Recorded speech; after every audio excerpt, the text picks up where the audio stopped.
अधम जात में विद्या पाए, भयहु जथा ही दूध पिलाए। यानी अधम मतलब होता है नीच। दुनिया नीच जाति के लोगों को शिक्षा ग्रहण करने का अधिकार नहीं था, और उसमें कहा गया है कि नीच जाति के लोग शिक्षा ग्रहण करके जहरीला हो जाते हैं, जैसा कि अयोध्या से मैं तपस्वी छावनी पीठाधीश्वर जगत गुरु परमहंस आचार्य एक हफ्ते का समय देता हूं कि वो माफी मांग लें, और विधिक कार्रवाई की भी मैं मांग करता हूं कि उनके ऊपर विधिक कार्रवाई होनी चाहिए और मंत्री पद से उन्हें बर्खास्त किया जाना चाहिए। इसमें हिंदू हिंदू को लड़ा करके अपनी राजनीतिक रोटी सेकने के लिए यह नफरत भरा बयान दिए हैं। अगर वो एक हफ्ते में क्षमा नहीं मांगेंगे तो मैं 10 करोड़ का इनाम दूंगा जो उनकी जीवा काट करके ले आएगा। ढोल गंवार शूद्र पशुनारी सकल ताड़न के अधिकारी। दोस्तों, तुलसीदास जी के श्री रामचरितमानस में ये चौपाई लिखी गई है। सुंदर कांड से इसको लिया गया है और इसी पे सियासत इतनी तेज हो गई है कि पूरा हिंदू समाज दो वर्गों में बंट गया है। पहला जो इसको पॉजिटिव वे में लेता है इस चौपाई को, और दूसरा जो इसको निगेटिव वे में लेता है।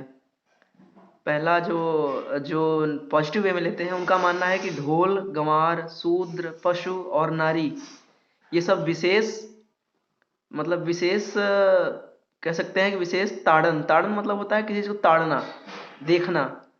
इन सब पे विशेष ध्यान देने की आवश्यकता है। और दूसरा जो समाज है वो ये सोचता है कि ये सब ताड़ना मतलब देखिए, ताड़ना का दो अर्थ निकल के आता है। पहला ये कि एक ताड़ना मतलब हम लोग जो आम बोलचाल की भाषा में प्रयोग करते हैं कि वो हमको ताड़ रहा है या ये हमको ताड़ रही है। ताड़ना मतलब देखना होता है एक तरह से। तो एक अर्थ ये निकल के आता है कि ढोल गंवार शूद्र पशु और नारी ये सब विशेष ध्यान देने के योग्य हैं, शिक्षा देने के योग्य हैं। और एक अर्थ ये निकल के आता है कि ढोल गंवार शूद्र पशु और नारी ताड़ना यानी प्रताड़ना, मारपीट, यानी इनको मारपीट के रखना चाहिए, दबा के रखना चाहिए। तो इसी पे बहस छिड़ी हुई है। मुझे तो दोनों ही सही लगते हैं, पता नहीं, क्योंकि ये दोनों ही अर्थ में ये पूरे चौपाई का अर्थ एकदम बिल्कुल सटीक बैठता है। अब तुलसीदास जी ने पता नहीं क्या सोच के इसको लिखा होगा, उनका निगेटिव वे में इंटेंशन रहा होगा, पॉजिटिव वे में रहा होगा, ये तो मुझे नहीं पता। लेकिन ये दरअसल ये सियासत गरमाई है उनके चंद्रशेखर जी हैं जो बिहार के शिक्षा मंत्री हैं, उनके बयान के बाद। उन्होंने एक बयान दिया था, रामचरितमानस के एक चौपाई को ही कोट किया था। उन्होंने बताया कि था कि ये नारी और शूद्रों यानी निचली जातियों के विरुद्ध है ये चौपाई, और उसी पे सियासत गर्म हो गई इस वाले चौपाई की कि ढोल गंवार शूद्र पशुनारी सकल ताड़न के अधिकारी। तो दोस्तों, इसी चौपाई पे सियासत इतनी तेज हो गई है, लोग तरह तरह के बयानबाजी कर रहे हैं। एक है बाबा जी है, उन्होंने तो यहाँ तक कहा है कि उस व्यक्ति की जिह्वा जो कोई भी काट कर ले आएगा उसे मैं 1 करोड़ रुपए इनाम में दूंगा।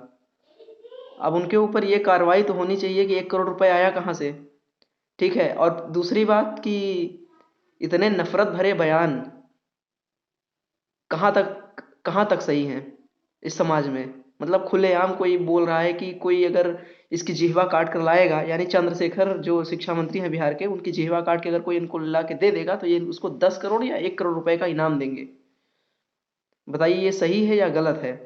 और इस चौपाई का अर्थ आपके हिसाब से क्या है। इस चौपाई का अर्थ ये है ढोल गंवार शूद्र पशुनारी ये सब विशेष शिक्षा के योग्य हैं, विशेष ध्यान देने योग्य हैं, या ये है कि ढोल गंवार शूद्र पशुनारी ये सब प्रताड़ना के अधिकारी हैं। प्रताड़ना मतलब कि इनको दबा के रखना चाहिए। इस पे आप लोग अपनी राय दें। तब तक मिलते हैं दूसरी वीडियो में। धन्यवाद।